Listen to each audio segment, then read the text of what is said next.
Most strawberries you've ever bought from a supermarket were never actually allowed to fully ripen on the plant. That isn't a mistake in farming, it's the system. Strawberries are extremely delicate when ripe. They bruise easily, spoil quickly, and don't survive long transport. So they're picked early while still firm and underripe. And by the time they reach you, what you're tasting is essentially a compromise, visually perfect, but aromatically and chemically incomplete.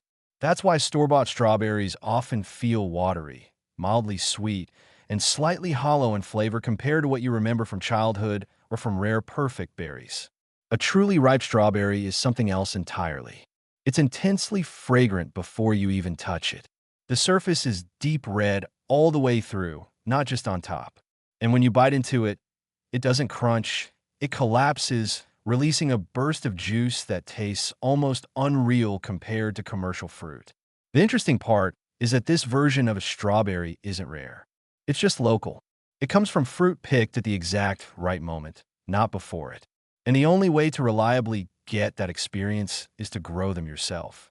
Once you understand how strawberries actually function as a plant, the entire process becomes much less complicated than most people assume. In fact, strawberries are one of the most generous crops you can grow if you stop treating them like a seasonal vegetable and start treating them like a long-term system. So let's break it down into a clear, practical framework that actually works in a home garden. Understanding what a strawberry really is. Before anything else, it helps to understand that strawberries are not annual plants. They don't follow the same life cycle as tomatoes or peppers, where you plant, harvest, and then restart everything next year. Strawberries are perennial. Once established, they're designed to return year after year, expanding as they go. Instead of growing upward and focusing all energy into a single stem, strawberries spread horizontally. They send out runners, thin, vine-like extensions that crawl across the soil. At the end of each runner, a new plant forms, roots into the ground, and becomes independent. Over time, a small cluster of plants can turn into an entire dense patch without you ever replanting. That spreading behavior is important because it tells you what the plant wants to do naturally. Strawberries aren't trying to give you one harvest and disappear. They're trying to colonize space. The second critical detail is their root system. Strawberry roots are shallow. They mostly live in the top layer of soil, where oxygen, organic matter, and warmth are most available. This makes them fast to respond and quick to establish, but also sensitive. They don't tolerate compacted soil, heavy clay, or standing water. If the roots can't breathe, the plant slowly declines, even if everything else looks fine. And then there's the crown. The crown is the central hub of the plant, the thickened section where roots, leaves, flowers, and runners all originate. It sits right at soil level in a healthy plant. If you bury it too deep, it can rot. If you leave it exposed, it dries out.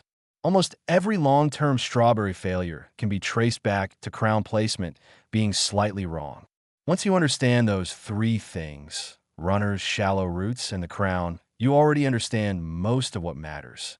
Choosing the right type of strawberry. Not all strawberries behave the same way, and your harvest pattern depends heavily on which type you choose. The first type is June-bearing strawberries. These produce one large, concentrated harvest per year, usually in late spring or early summer. The plants put all their energy into a short, intense fruiting period and then shift into vegetative growth afterward. The advantage is scale. You get a big flush of berries all at once.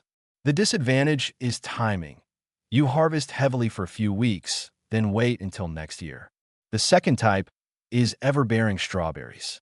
These produce two main harvest periods, typically one in spring and another in late summer or early fall, with some scattered fruit in between. They don't tend to produce runners as aggressively, which means more energy goes into fruit production rather than expansion. This makes them a good balance between yield and consistency. The third type is day-neutral strawberries. These are the closest thing to continuous production. Instead of relying on seasonal changes in day length, they produce flowers and fruit steadily as long as conditions stay within a reasonable temperature range. In many home gardens, this means a slow but consistent stream of berries from late spring through early fall. Each type is valid. The choice is less about which one is best and more about what kind of harvesting rhythm you want. One big seasonal harvest, two defined waves, or a steady trickle over time. Building the right environment. Strawberries are not particularly demanding, but they are precise. When they fail, it's usually because of environment rather than care. Light is the first non-negotiable factor. Strawberries need at least 6 hours of direct sunlight daily, and ideally closer to 8 or more. Sunlight directly affects sugar production. Less light doesn't just reduce yield, it changes flavor. Shade produces larger, paler, less aromatic fruit. Soil is the second major factor. Strawberries need loose, well-draining soil with plenty of organic matter. If water sits around the roots, diseases develop quickly.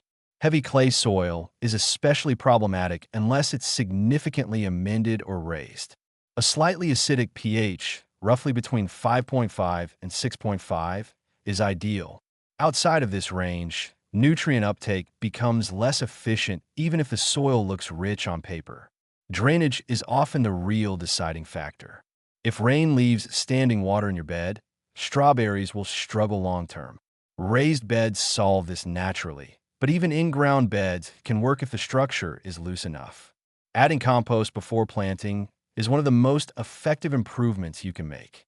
It stabilizes moisture, improves soil structure, and feeds microbial life that supports root development. Finally, clearing weeds before planting is essential. Because strawberry roots are shallow, they compete directly with weed roots in the same layer. Once runners begin spreading, removing weeds becomes significantly harder. Planting correctly from the start. Planting is where most mistakes happen, not because it's difficult, but because small errors have long-term consequences. The most important rule is crown placement. The crown must sit exactly at soil level, not buried, not elevated, just flush with the surface. Even a small deviation can lead to rot or dehydration over time. Spacing also matters more than it seems. Plants should generally be spaced around 40 to 45 centimeters apart to allow airflow and reduce fungal pressure. Crowded plants don't necessarily produce more fruit. They often produce smaller berries and more disease issues. After planting, the first few weeks are about establishment, not production. The plant is focusing on root development and anchoring itself. Consistent moisture during this phase is critical. Not flooding, but steady hydration. If the plant dries out early, it never fully recovers in terms of vigor. Feeding strategy. Timing matters more than amount. Strawberries don't need heavy feeding, but they do respond strongly to timing. Early in the season, when plants are developing leaves and structure, nitrogen is the main driver. It supports foliage growth, which is essentially the plant's energy engine. But excess nitrogen creates overly soft growth that is vulnerable to disease. As soon as flowering begins, the nutritional focus shifts. At that point, too much nitrogen works against you by encouraging leaves instead of fruit. Potassium and phosphorus become more important because they support fruit development, sugar concentration, and overall plant resilience. The key idea is simple. Early growth builds structure, flowering builds fruit. Feeding should follow that shift, not fight it. Managing flowers, runners, and energy, this is where strawberry growing becomes less about gardening and more about direction. A strawberry plant is constantly allocating energy between three priorities: leaves, runners, and fruit. It cannot maximize all three at once. In the first year, removing early flowers is one of the most counterintuitive but important steps. It feels wrong because you're delaying harvest, but it forces the plant to invest in roots and crown strength. That investment pays off for multiple future seasons. Runner management depends on your goal. If you want large, high-quality fruit, you limit runners. If you want expansion, you allow selected runners to root and form new plants. Both strategies are valid, but they lead to very different outcomes. After the main fruiting period, cutting back older leaves helps reset the plant. It reduces disease pressure and encourages fresh growth before dormancy. Pollination and fruit quality. Strawberries can self-pollinate, but they produce better-shaped fruit when pollination is complete and even. Incomplete pollination leads to misshapen berries. Insect activity plays a major role here, especially bees. Encouraging a healthy pollinator presence improves yield quality noticeably. Airflow is equally important. Poor airflow combined with moisture creates ideal conditions for fungal diseases like gray mold. Spacing, pruning, and avoiding overhead watering all help reduce this risk. Mulching under fruit keeps berries off the soil, preventing rot and maintaining cleaner harvests. Straw is commonly used, but leaves or other organic materials work as well. Harvesting the right way. Harvest timing affects both flavor and plant behavior. A fully ripe strawberry should be uniformly red, fragrant, and slightly soft.